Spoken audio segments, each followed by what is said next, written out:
Ya, 5 menteri dan 1 pejabat tinggi dilantik oleh Presiden Joko Widodo kemarin, dan kira-kira PR apa yang menanti demi memperbaiki perekonomian Indonesia. Kita akan membahasnya langsung bersama dengan Mas Yanuar Rizky, pengamat ekonomi. Selamat pagi. Pagi Mas. Kan kalau kita lihat nih dengan perombakan susunan pemain sih, seperti kayak klub sepak bola aja nih di kabinet itu.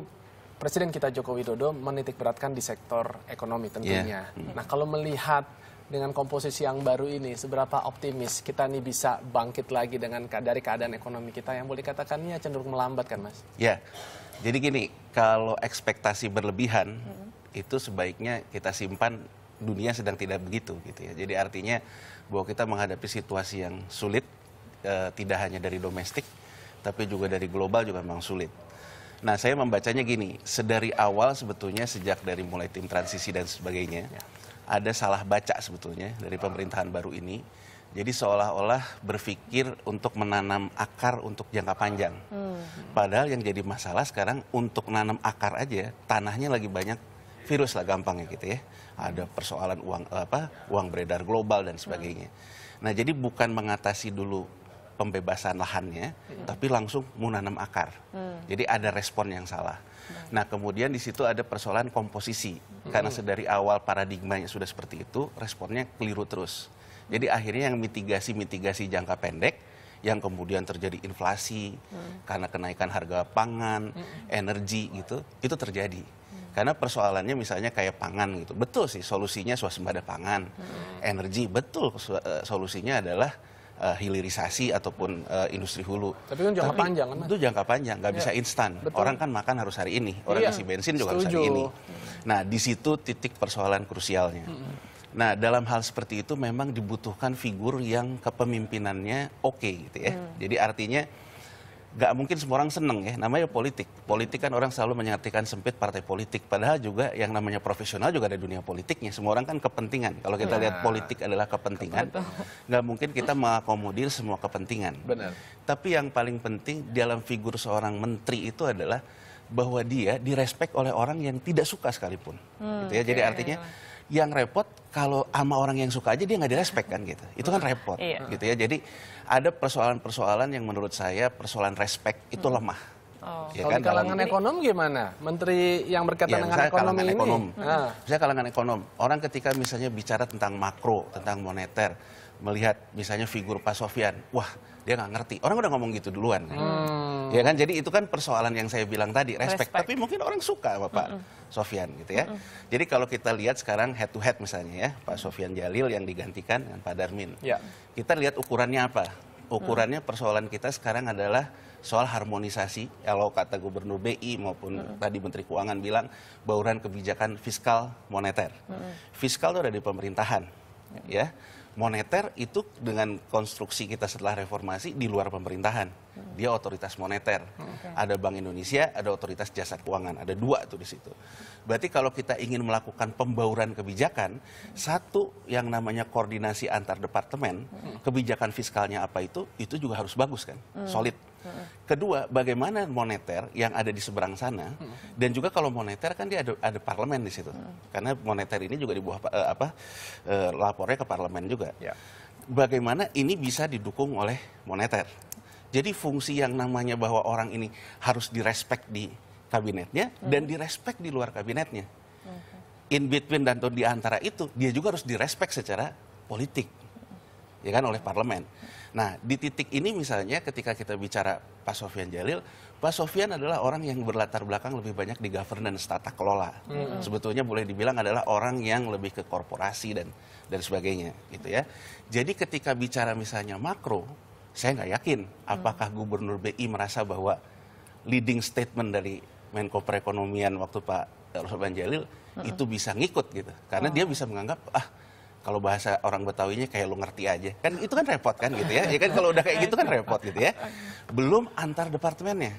Antar departemennya misalnya koordinasinya bagaimana harus respon alokasi anggaran di Departemen Keuangan, bagaimana departemen teknis apa yang menjadi perencanaannya.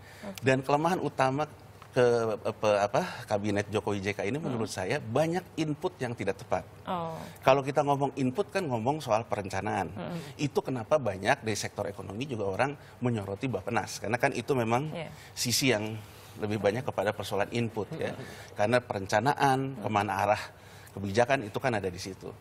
Nah jadi kalau dilihat dari sisi itu, Pak Darmin jelas dari sisi track recordnya, dia orang yang pernah lama di Departemen Keuangan, ya pernah di pasar keuangan, ya kan, pernah pegang lembaga keuangan, pernah pegang ketika lembaga keuangan dan Bapepam merger, Bapepam LK.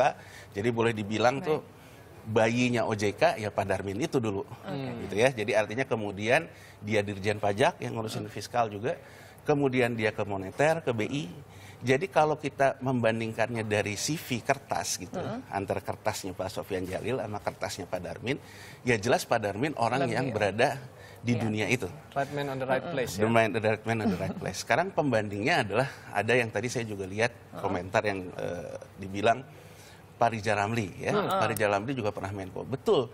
Tapi kalau kertasnya Pak Riza Ramli dengan kertasnya Pak Darmin disatuin, Pak Darmin jelas orang yang pernah punya pengalaman di birokrasi. Ya kan, jadi artinya kan dia memang pernah tour of duty di birokrasi. Cuman yang jadi kendala ini tadi, orang selalu ngomong bahwa ini kepentingan politik. Di dunia ekonomi juga ada kepentingan kan. Ada faksi ekonomnya kubu A, faksi ekonom kubu B, faksi ekonom kubu C. Nah kalau dilihat dari perkubuan ini kan sebetulnya antara Pak Darmin dengan Pak Rizal beda. Ada dua kubu. Nah sedangkan permasalahannya koordinasi. Koordinasi. Jadi di balik koordinasi sebetulnya ada politik akomodasi juga yang dilakukan oleh Jokowi.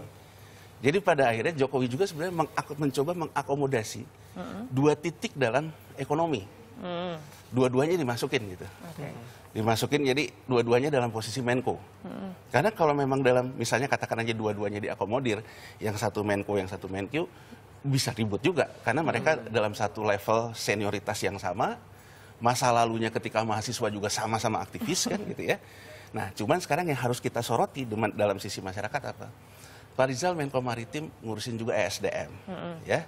Kemudian Menko Perekonomian karena nomenklatur ini ya, nomenklatur perubahan dari pemerintahan Jokowi, itu kan ngurusin tentang yang tadi inflasi, makro dan sebagainya. Tapi kalau sedang Menko Perekonomian ingin mengatasi inflasi, kita nggak bisa pisahkan dengan kebijakan energi. Itu adanya di Pak Rizal tuh. Nah, sekarang yang jadi poin adalah sebetulnya oke lah antar departemen mungkin diatasi. Ya Pak Bambang Brojo Menkyu di samping bekas mahasiswanya Pak Darmin, bekas anak buahnya juga kan gitu ya. Jadi kan kita ngelihatnya gitu ya. Jadi artinya kan respect yang dibentuk dari senioritas kan. Tapi apakah ketika Pak Darmin ingin melakukan harmonisasi dengan kebijakan energi, bisa nggak koordinasi dengan Pak Rizal? Kalau ngomong teman sih teman dua-duanya. Tapi kadang-kadang orang berarti ego begitu. Nah, egonya. Jadi menurut saya catatan pertama untuk Pak Jokowi, politik akomodasi di mana-mana akan menghasilkan juga ego yang tidak selesai sebetulnya. Ya, jadi artinya tetap nggak bisa dia lepas tangan juga.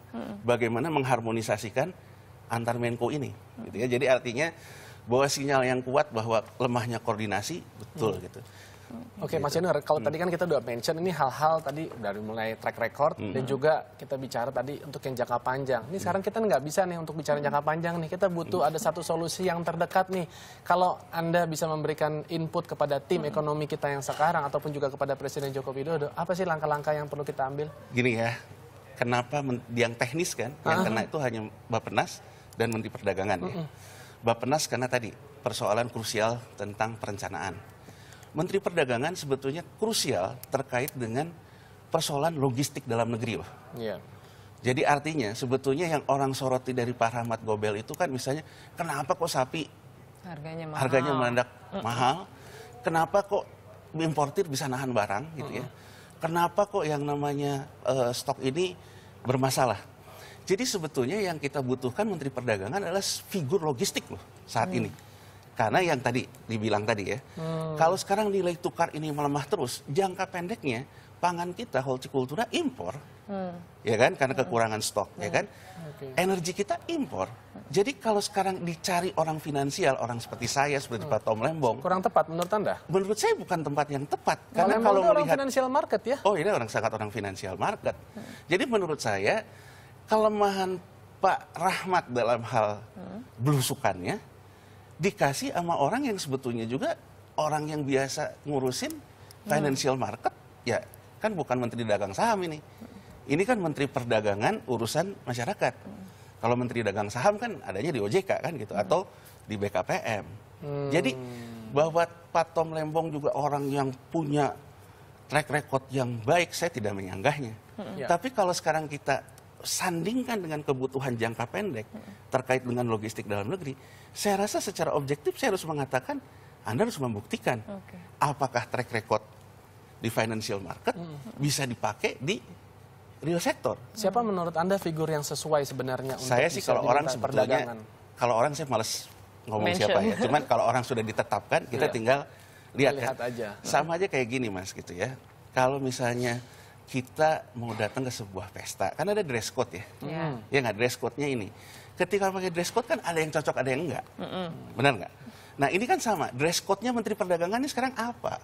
Dress code-nya itu kan persoalan logistik, persoalan bagaimana melakukan hedging pangan, melakukan segala macam. Nah begitu dress code itu dipakai, ada yang cocok, ada yang enggak gitu. Anda bayangin gitu ya, si Pitung disuruh pakai tuxedo ya nggak pantas gitu. Benar nggak kan? Jadi artinya kan gitu aja gitu. Bahwa kalau dia bisa pakai tuxedo ya bisa aja, tapi pantas nggak gitu. Ya, tapi bahwa kita harus memberikan kepercayaan, sepakat. Tapi yang harus kita berikan catatan, tidak ada waktu belajar. Karena buat masyarakat sekarang persoalannya konkret. Betul. Konkret bahwa ketika harga pangan naik, dia nggak tahu ini karena nilai tukar, ini karena apa. Persoalan itu konkret di situ. Baiklah. Sekarang yang paling real aja, sapi ya. Sapi ini kan persoalannya adalah di feedlot, sapi hidup. Yang sudah impor sapi hidup, katakan aja dari nilai tukar 13.000, dia lihat nilai tukar menanjak terus kayak gini. Pemerintah ambil kebijakan stop impor. Kenapa? Ini yang tadi Pak Darmin katakan, perlu data ya.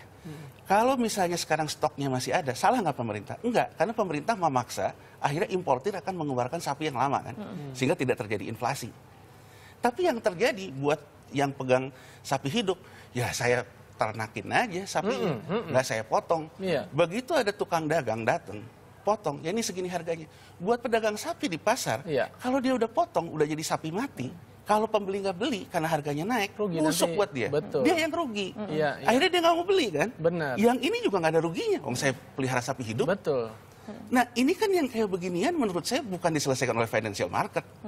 Yang beginian itu kan bagaimana saya bisa stick and carrot ke pelaku importirnya kan.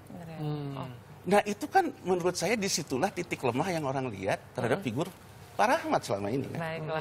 Nah sekarang persoalannya kan ini nyata nih, konkret gitu. Dalam waktu dekat kan orang nggak, yang akan orang lihat pertama kali misalnya dari Pak Tom Lembong misalnya, hal-hal kayak gini kan, yang konkret-konkret gitu. Di sini kan masyarakat juga menunggu gitu ya, Mas, perbaikan ekonomi gitu, apalagi memang nilai tukar rupiah terhadap dolar sekarang luar biasa menurun gitu. Sebenarnya kita bisa nggak sih menaruh harapan gitu, ataupun target ke depannya untuk orang-orang yang memang menjadi tim ekonomi dari pemerintahan Joko Widodo saat ini yang dipilih dan baru ini? Gini ya, harus dibedakan antara melemah karena strategi yang diambil atau kita melemah karena dipukulin jadi korban. Kita jadi korban saat ini.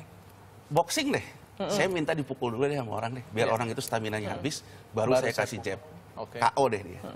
Antara kita memang sebetulnya mau mukul, tapi kita dipukul terus, kan itu beda. Sekarang kita lihat apa yang terjadi misalnya di Amerika Serikat 2007. Orang bilang krisis, Amerika mau bangkrut, buktinya dia nggak bangkrut. Sekarang dia menguasai lagi. Orang lupa ketika aset itu murah, sebetulnya siapa yang ngambil? Yang ngambil pemerintahnya juga. Orang selalu bilang surat utang ataupun hutang Amerika Serikat, Jepang itu di atas 100%, kita masih 30%. Betul. Tapi di antara 100% itu surat utang beredarnya ada di siapa? Di bank sentralnya. Jadi sebetulnya ketika aset murah dan disengaja oleh dia dibuat murah, itu arena dia untuk konsolidasi kan. Barang-barang di pasar itu kembali diambil oleh negara. Kemudian dia mengendalikan permainan. Itulah yang orang bilang perang mata uang, currency war. Sekarang coba lihat, Jepang sebetulnya sudah lebih dulu dari Cina mendevaluasi yen. Tapi caranya memang karena Jepang itu seperti Indonesia, rezim devisa bebas, mainnya pakai kebijakan suku bunga. Kalau yuan ini kan sebetulnya tidak devisa bebas, makanya didevaluasi, sengaja diturunkan oleh Cina. Tujuannya apa? sebelumnya bursanya udah crash. Orang harus, saya hanya ingin mengatakan, baca Amerika 2007. Bahwa aset yang dimurahkan disengaja oleh negara untuk mengambil pengendalian di pasar. Ya, nah sekarang pertanyaan saya, kalau sekarang pemerintah mengatakan mengatasi krisis nilai tukar, kita memerlukan dana asing masuk. Coba Anda bayangkan. Asing mikirnya apa? Ya tar dulu dong, tunggu jatuh nilai asetnya. Sampai benar-benar Artinya baru. siapa yang melakukan konsolidasi? Asing. Kita tidak pernah bisa mengendalikan pasar kan. Jadi kalau menurut saya ini dunia yang tidak datar. Dunia ini bukan dunia textbook. Dunia ini dunia permainan. Baik, Mas, tapi Ya kalau kan? tadi berkaitan dengan devaluasi yuan, kira-kira dampak terdekat yang Indonesia bisa alami apa nih? Yang paling persoalan adalah terjadi carry trade. Jadi yen ini sengaja dilemahkan, yuan sengaja dilemahkan, tapi mereka juga mengambil momentum keuntungan dalam US dollar. Ya, jadi gini. Apa sih maunya Amerika? US dollar menguat. Oke, kalau dia maunya gitu, saya percepat aja permainannya. Nilai tukar saya turunin ke bawah. Itu yang dilakukan oleh sekali yen kan Amerikanya. maupun oleh yuan. Akhirnya menjadi tidak menarik buat Amerika ngegoreng yuan ataupun ngegoreng yen. Karena udah diangkat dari kuali. Kan? Ya nggak? Nah, kemudian mereka pasti akan cari win-win satu sama lain. Yang terjadi adalah, coba lihat. Jepang kemudian juga pegang banyak surat utang negara kita. Iya. Cina juga dengan Malaysia banyak sekali. Itu yang disebut dengan carry trade. Jadi mereka sendiri akhirnya sama-sama cari untung dari US dollar. Apa yang terjadi setelah devaluasi yuan? Coba lihat di pasar uang US marketnya yang baru tutup jam 5 subuh kita, 5 sore di sana. Rupiah kita atraktif sekali. Banyak orang yang menukarkan rupiah ke dolar. Artinya apa yang saya katakan tadi? Sudah terjadi carry trade dari sisi pasar keuangannya. Jadi dengan kata lain, Cina melemahkan yuannya, dia konsolidasi aset domestik, tapi dia juga cari duit US dollar. Carinya, ya salah satunya dengan menggoreng uang negara ketiga kan. Nah, di titik ini menurut saya, ini harus ada ketegasan sikap. Pak Darmin kemarin sebelum menjadi Menko, dia mengatakan harusnya operasi moneter digeser, dia bilang. Bahwa surat utang negara yang dijatuhkan itu diambil aja oleh BI kan. Betul, itulah cara yang dilakukan oleh mereka kan. Nah sekarang pertanyaan Pak Darmin udah jadi Menko nih. Ya kan, Pak Darmin udah jadi Menko kan. Itu satu. Kedua, Pak Darmin selalu mengatakan persoalan data dan sebagainya. Kan ini harus dilihat. Ya, kalau yang dilakukan oleh Brazil, dia ngelihat bahwa mata uang dia dikerjain. Dia ngelihat dikerjain oleh apa? Oleh pasar surat utang.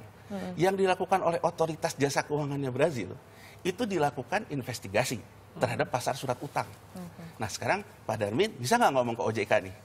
Coba dilihat tuh over the counter surat utang. Jadi artinya kita mulai mengendalikan pasar. Baik. Nah ketiga adalah hedging kan. Kalau sekarang memang kita butuh dalam waktu berapa lama, ya dihitung dong. Kita butuh impornya berapa lama. Ya kan, rupiah ini nggak akan mungkin kuat. Oke, kalau kita dalam posisi itu. Artinya apa? Kita perlu operasi pasar terbuka, operasi falas untuk inflasi, fokus ke inflasinya. Apa idenya? Menurut saya gini, kalau sekarang Bank Indonesia didorong untuk intervensi karena udah terlalu rendah, 13.800, itu kayak garamin air laut. Bank Indonesia buangin devisa ke pasar uang, ya kan, turun cuma 13.700, besok naik lagi ke 13.900. Kenapa cadangan devisa yang miliar-miliar dolar itu nggak kita pakai gini, kita buat aturan baru deh. Yang terkait inflasi, ya, yaitu adalah energi dan pangan, beli dolar murah di bawah harga pasar ke Bank Indonesia. Itu operasi pasar kan? Itu lebih fokus ke sasarannya bahwa kita menahan inflasi. Itu strategi menurut saya. Kalau kayak gitu kan bisa ngomong, pasar udah 18.000 terserah. Yang penting di masyarakat harga nggak naik kan? Baik, jadi menurut saya kalau sekarang pasar mau 18.000 terserah, tapi di sisi lain besok harga sapi naik harga, wah itu nggak punya strategi. Itu repot. Baiklah, terima kasih banyak loh tapi Mas Yanuar. Artinya dari apa yang sudah dikatakan oleh Mas Yanuar ini PR-nya bejubel. Bejubel banget ya. Dan gak mudah jadi menteri gitu. Tapi kita perlulah untuk memberikan kesempatan lah kepada kementerian yang baru, komposisi sekarang ini setidaknya untuk 6 bulan ke depan lah untuk ya bisa kita ukur. Saya sih sebetulnya ngelihat gini, Pak Darmin dengan track recordnya yang panjang, saya menaruh harapan dia bisa efektif ya kan bermain gitu ya. Jadi artinya karena dia juga tahu apa persoalannya. Pak Rizal juga selama ini selalu mengkritik kebijakan energi. Nah sekarang Pak Rizal Menko-nya nih kan gitu ya. Jadi artinya saya menaruh harapan, kita kasih kepercayaan. Pak Tom misalnya walaupun dari dunia berbeda gitu ya, ya kita coba deh. Cuman selalu bahwa Anda kalau ingin menjadi pemenang harus memberikan sinyal cepat. Kalau sinyal cepat nggak terjadi, reshuffle terus isinya. Benar. Dan katanya memang sempat ada reshuffle jilid kedua ya Nas ya. Oke, kita tunggu sama-sama. Tentunya juga masyarakat harus mempunyai target gitu ya untuk melihat menterinya kinerjanya seperti apa. Mas Janur, terima kasih banyak sama-sama, Mas. pencerahannya dan juga kuliah 2 SKS-nya barusan buat